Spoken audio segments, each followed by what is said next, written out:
wabarakatuh. Salam sejahtera bagi kita semua. Perkenalkan, nama saya Asmaul Husna MPD. Saya merupakan salah satu dosen tetap pada Departemen Pendidikan Ekonomi, Fakultas Keguruan dan Ilmu Pendidikan, Universitas Syekh Kuala dengan NIDN 0002049502. Saat ini, saya sedang mengikuti proses sertifikasi dosen tahun 2025 gelombang 1 yang diselenggarakan oleh Kementerian Pendidikan Tinggi, Sains, dan Teknologi atau Kemendikti-Saintek, yaitu menyusun pernyataan diri dosen dalam unjuk kerja Tridharma Perguruan Tinggi atau PPD UKT-PT. Metode pengajaran saya terkait DIA atau Delivery, Interaction, and Assessment pada mata kuliah Matematika Ekonomi. Matematika ekonomi adalah cabang ilmu yang mengaplikasikan metode dan teknik matematika untuk memodelkan, menganalisis, dan memecahkan masalah ekonomi dan bisnis. Mata kuliah ini diajarkan pada semester genap dengan bobot 3 SKS, CPL 02 yaitu mampu melakukan kerjasama, berkomunikasi secara efektif dengan menerapkan strategi dan media yang tepat, serta menunjukkan hasil keterampilan pemecahan masalah, menganalisis informasi dan data, serta mempresentasikan hasil karya secara tepat dan inovatif untuk mendukung karya yang dihasilkan. Kemudian, capaian pembelajaran yang ingin dicapai di mata kuliah Matematika Ekonomi ini yaitu mampu melaksanakan ataupun mampu melakukan penelitian di bidang pendidikan ekonomi dan akuntansi dengan menerapkan pengetahuan yang dibutuhkan dan teknologi informasi, serta menunjukkan hasil keterampilan memecahkan, menganalisis informasi dan data secara mandiri, jujur, dan bertanggung jawab untuk menghasilkan publikasi dan berkontribusi pada pembangunan berkelanjutan bagi masyarakat. Assalamualaikum warahmatullahi wabarakatuh. Salam sejahtera bagi kita semua. Selamat pagi semuanya. Waalaikumsalam warahmatullahi wabarakatuh. Oke, apa kabar? Sehat? Alhamdulillah sehat. Alhamdulillah. Oke, udah sarapan dulu? Sudah. Jadi hari ini kita akan mempelajari permintaan, penawaran, dan keseimbangan pasar ya. Tapi sebelumnya masih ingat nggak minggu lalu kita bahas tentang apa? Nilai fungsi. Oke, untuk nilai fungsi dan menggambarkan grafik fungsi. Nah, kalau misalkan seminggu lalu kita belajar nilai fungsi, kalau minggu ini kita akan belajar nilai fungsi permintaan dan fungsi penawaran serta keseimbangan pasar. Ya, nah sebelum kita belajar hari ini, alangkah baiknya kita berdoa terlebih dahulu menurut kepercayaan masing-masing. Berdoa dimulai.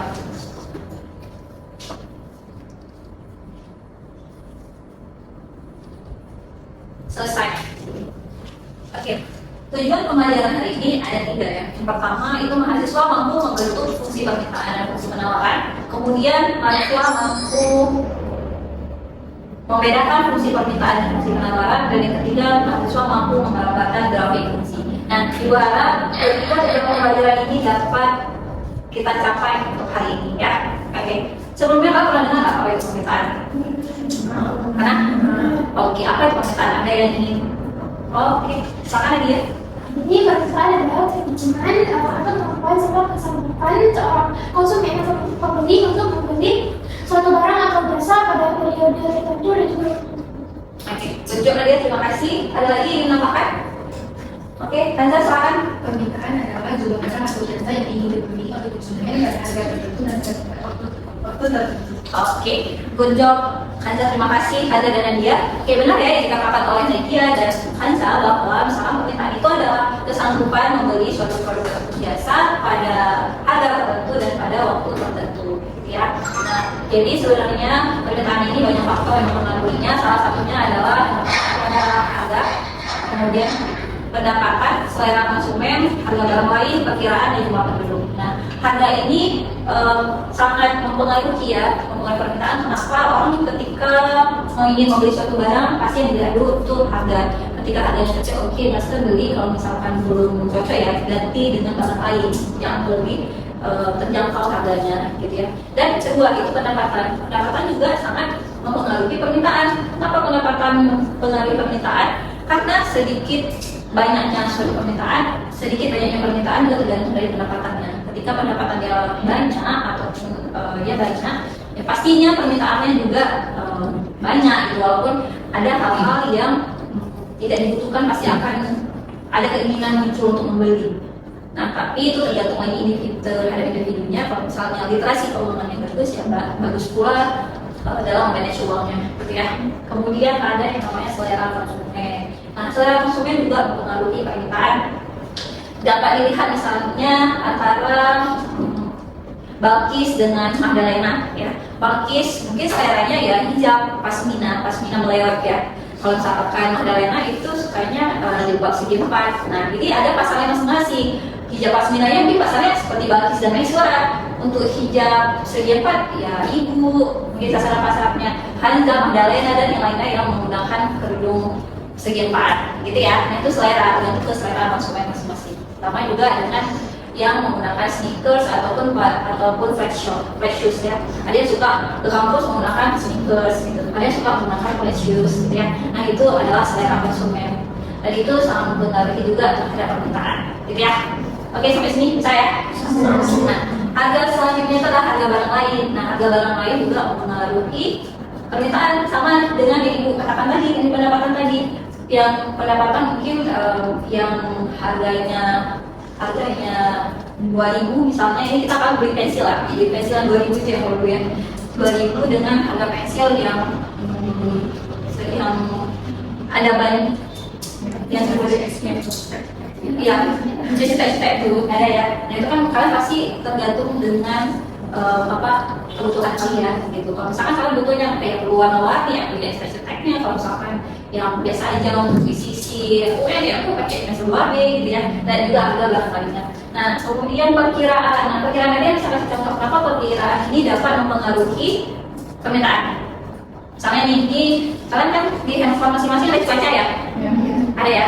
Perkiraan cuaca ke depan misalnya nih besok perkiraan cuacanya hujan. Sedangkan kalian belum memiliki mantel, ya. Kalian pasti beli mantel ya. Nah, pada saat hujan ya pastinya permintaan untuk mantel ini sendiri akan meningkat, gitu. Karena apa? Perkiraan tadi.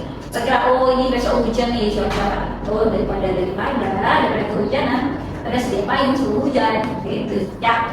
Kemudian ada lagi jumlah penduduk.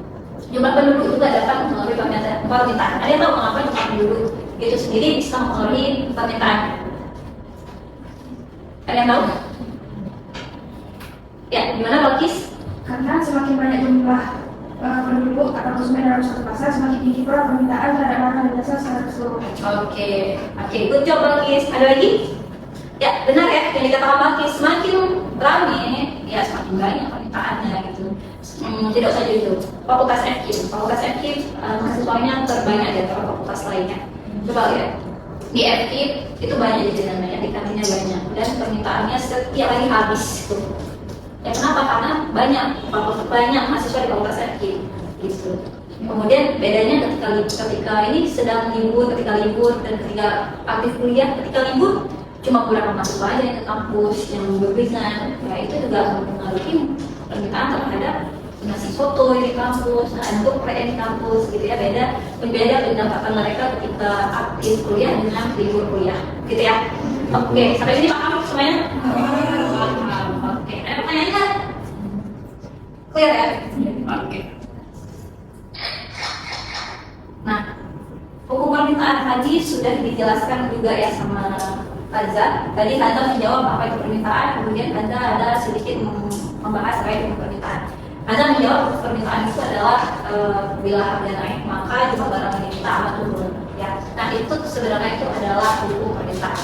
Hukum permintaan itu adalah berbanding terbalik. Ketika harga naik maka jumlah barang yang diminta akan turun. Dan sedangkan kalau misalkan harganya turun jumlah barang yang diminta akan naik.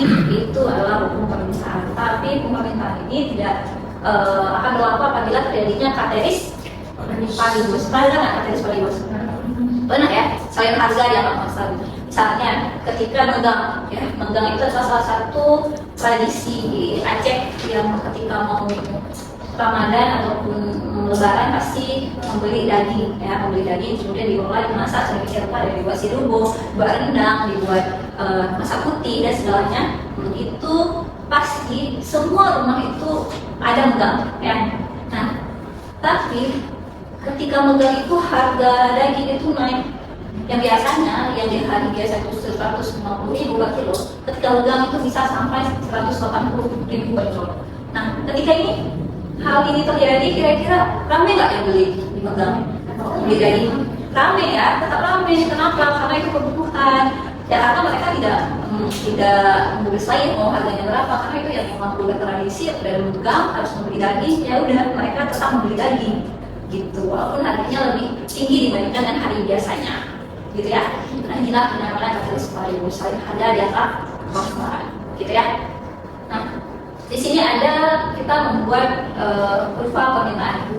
Di sini ada contohnya nih, ketika harga cabai ya sekarang beberapa hari kemarin cabainya naik drastis ya harganya, namun sekarang udah seimbang. Ini coba kalian lihat di PowerPoint, ketika harga cabainya 1.000 maka permintaannya 4, cuma 4 kilo misalnya. Nah ketika harganya turun menjadi 4.000, permintaannya naik, permintaan cabainya naik menjadi 6 kilo. Nah begitu juga ketika harganya turun lagi nih menjadi 2.000 per kilo, maka permintaan cabai juga akan naik sebesar 8 kilo dan seterusnya. Jadi ini relevan ya dengan permintaan tadi. Ketika harga naik maka jumlah barang yang kita akan turun, ketika harga turun maka jumlah barang yang diminta akan naik, sehingga dapat kita buat kurva permintaan seperti ini. Inilah yang namanya kurva permintaan. Ketika kita membuat grafik muncullah kurva seperti ini. Di sini maknanya demand ya, tahu kalian ya, jadi tahu ya demand itu adalah permintaan. Oke, selanjutnya ada fungsi kurva permintaan. Fungsi kurva permintaan ini sendiri seperti ini. QD sama dengan A kurva PP, yang dimana QD itu adalah jumlah produk yang diminta atau quantity demand, kemudian A itu adalah persentase dikurangi dengan B yaitu coefficient, P itu adalah price atau harga, gitu ya. Oke ya? Oke, silakan lanjut. Nah, ada yang namanya juga persamaan kurva permintaan. Kalian bisa lihat di PowerPoint itu ada Q kurang Q1 per Q2 kurang Q1 sama dengan P kurang P1 per P2 kurang P1, yang dimana P1 itu adalah harga mula-mula, kemudian P2 adalah harga setelah perubahan, Q1 adalah jumlah barang yang diminta mula-mula, sedangkan Q2 itulah jumlah barang yang diminta setelah perubahan. Nanti ada beberapa contoh kasus yang akan ibu bagikan untuk kalian. Nanti tolong diselesaikan. Oke. Nah selanjutnya ada penawaran.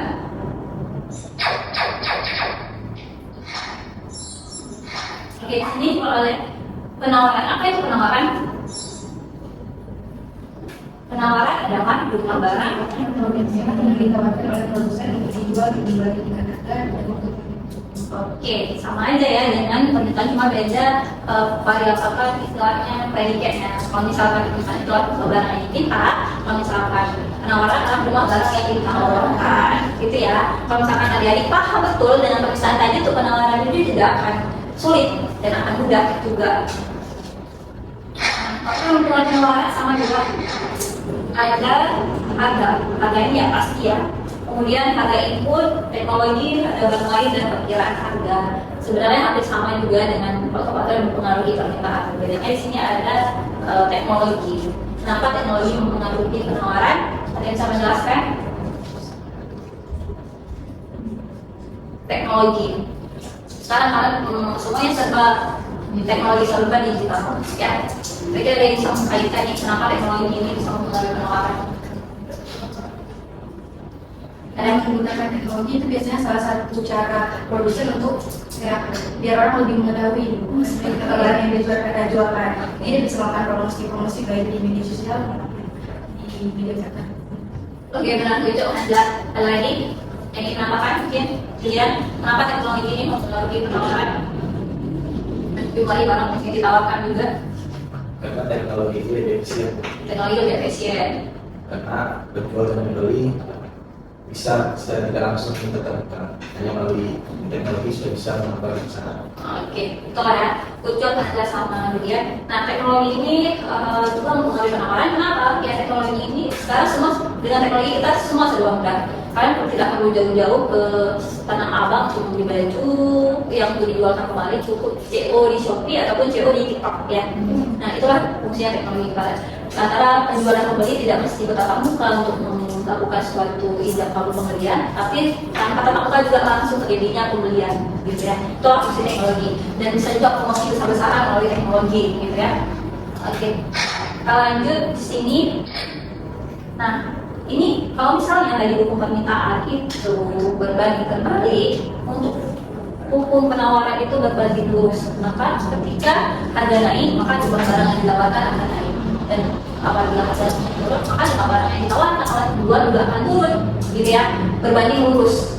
Kalau misalnya tadi hukum permintaan berbanding terbalik, satu naik satu turun. Kalau ini satu naik ya satunya juga naik. Oke, sampai sini paham ya? Kalau paham, kita akan nanti ini ada studi kasus ya. Coba adik-adik membuat dua kelompok. Ada ya dua kelompok. Nanti kelompoknya ada ibu berikan kasus masing-masing. Satu kelompok 5 orang, satu kelompok 5 orang. Jadi ada 2 kasus. Nanti kalian pecahkan kasusnya, diskusi sama teman-teman. Nanti yang nantinya akan dipresentasikan.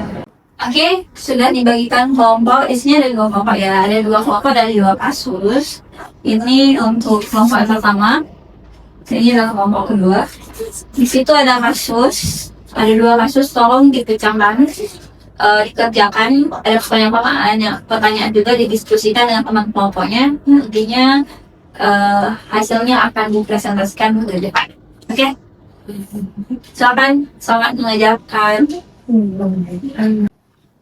Oke, sudah selesai adik-adik? Sudah. Kalau satu sudah ya? Kalau kedua sudah. Oke. Silakan Julian. Bacakan kasusnya ya. Bacakan kasusnya, kemudian pertanyaannya apa?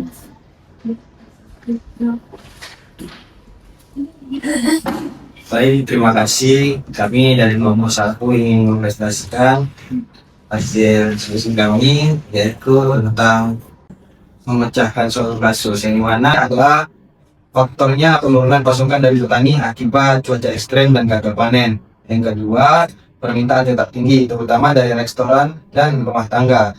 Yang ketiga, tidak adanya substitusi yang memadai untuk dicapai sebagai bahan pokok.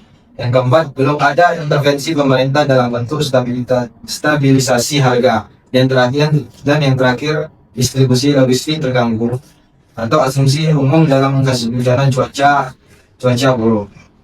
Baik, yang kedua ada pertanyaan tunjukkan jenis kurva permintaan dan penawaran berdasarkan informasi kasus. Apakah fungsi keduanya bersifat linear? Oke, ya. Terima kasih kelompok 1. Itu yang nomor 1, nomor 2 dan nomor selanjutnya itu boleh di-upload ataupun di-submit ke link ya, jawaban dari adik-adik semua. Yang kelompok 1 dan kelompok 2. Oke, terima kasih Julianda perwakilan kelompok 1. Applause untuk kelompok 1. Oke. Penyebabnya yang pertama ada diskon besar-besaran sehingga harga menjadi lebih terjangkau. Yang kedua, itu ada promosi masif di media sosial dan e-commerce. Yang ketiga, memang diakses tahu memicu kebutuhan akan barang baru atau pegawai baru. Dan yang terakhir, produk ekspor memiliki brand yang value tinggi. Nah, untuk pertanyaan yang kedua, bagaimana hubungan antara harga dan jumlah barang yang diminta? Di sini terdapat hubungan negatif antara harga dan permintaan. Ketika harga turun, jumlah barang yang diminta meningkat sesuai dengan hukum permintaan dalam ekonomi mikro. Terima kasih kelompok 2 sudah menjawab pertanyaan dengan baik ya. Dan tadi ada 2 kasus yang ibu berikan. Kasus yang pertama itu terkait dengan masalah kenaikan harga cabai di Banda Aceh dalam minggu terakhir ini. Kemudian untuk kasus kelompok 2 itu terkait dengan banjir diskon Smartport. Banyak permintaan terkait ekspon bukan iPhone ya, ekspon ya. Oke, tadi jawabannya benar ya, yang sudah didiskusi oleh kelompok 1 dan kelompok 2 masalah kenapa harga cabai itu naik ya, karena bisa ya kenapa gagal panen. Salah satunya yang faktor yang paling umum terjadi. Kenapa harganya naik ya, karena banyak petani yang gagal panen.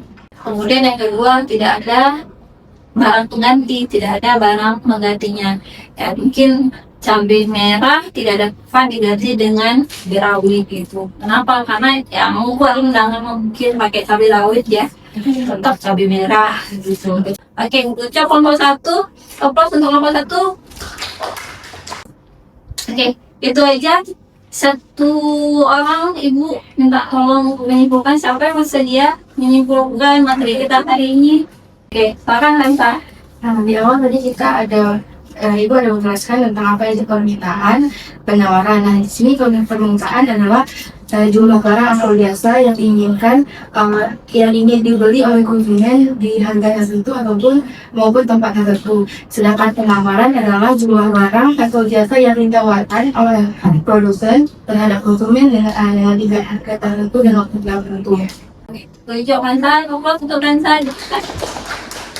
Oke, benar ya, kesimpulannya dapat kita simpulkan bahwa permintaan itu adalah kesanggupan membeli apa? Barang ataupun jasa pada harga tertentu dan pada waktu tertentu. Oke, sudah selesai pembelajaran kita hari ini. Sudah ada juga yang menyimpulkan. Jangan lupa kita ada Postpes. Seperti biasa, Postpes dapat adik-adik akses di e-learning mata kuliah matematika ekonomi. Dikerjain Postpesnya sekarang. Kemudian Ibu Anjini, Assalamualaikum warahmatullahi wabarakatuh. Waalaikumsalam warahmatullahi wabarakatuh. Jangan lupa materi selanjutnya minggu depan kita akan belajar menentukan titik potong dua grafik dan menggambarkan grafik fungsi. Ya, itu dipelajari modulnya udah Ibu kirimkan di e-learning, Ibu upload di e-learning, tinggal adik-adik akses aja di e-learningnya. Ya, oke. Sudah bisa pulang adik-adik. Sedangkan CPNK ataupun capaian pembelajaran mata kuliah ekonomi, matematika ekonomi itu ada CPNK 01, yaitu setelah menyelesaikan perkuliahan dengan model, metode, dan strategi yang beragam, mahasiswa mampu menentukan anggota dari hasil operasi himpunan, kemudian operasi penjumlahan, pengurangan, perkalian, pembagian, pengangkatan, akar, dan logaritma dari bilangan real, bentuk aljabar, sistem persamaan linear, dan model matematika dari masalah yang disediakan, serta titik keseimbangan pasar untuk memecahkan permasalahan dalam kehidupan sehari-hari dengan benar, tepat, dan terukur. Kemudian CPMK yang kedua yaitu setelah menyelesaikan perkuliahan dengan model, metode, dan strategi yang beragam, mahasiswa mampu menentukan dan menghitung besarnya surplus konsumen dan surplus produsen dengan grafik dari suatu fungsi, barisan, dan deret dalam melakukan perhitungan bunga, serta menerapkan kalkulus diferensial, elastisitas permintaan dan penawaran, laba maksimum atau biaya minimum suatu perusahaan, penerimaan pajak maksimum untuk negara dengan menggunakan persamaan dengan benar dan terukur. Mata kuliah matematika ekonomi ini mempelajari tentang yang pertama, membentuk himpunan, hubungan dua himpunan, dan 3 himpunan. Kemudian yang kedua, operasi bilangan real. Dan ketiga adalah aturan pangkat pengfaktoran. Yang keempat, persamaan linear, persamaan kuadrat. Yang kelima, sistem persamaan 2 variabel, sistem persamaan 3 variabel. Yang keenam, unsur-unsur yang ada dalam fungsi, menentukan nilai fungsi, menentukan gradien dari garis lurus, dan menggambarkan grafik fungsi. Yang nomor 7, membentuk fungsi permintaan, membentuk fungsi penawaran, menentukan titik keseimbangan pasar. Yang kedelapan, teknik menggambarkan fungsi kuadrat, titik potong grafik. Yang kesembilan, titik keseimbangan pasar, fungsi penerimaan total. Yang ke-10, teknik menggambar grafik fungsi rasional, menentukan titik keseimbangan pasar. 11, menggambarkan grafik fungsi eksponen, menentukan nilai variabel dari fungsi eksponen, bunga majemuk, fungsi pertumbuhan, kurva belanja. Kemudian yang nomor 12 adalah bunga sederhana dan bunga majemuk. Yang ke-13, turunan fungsi satu variabel bebas, optimalisasi dari fungsi satu variabel bebas. Dan yang terakhir, elastisitas permintaan dan penawaran, fungsi total, fungsi biaya, biaya marginal, fungsi penerimaan, laba maksimum, dan pajak maksimum.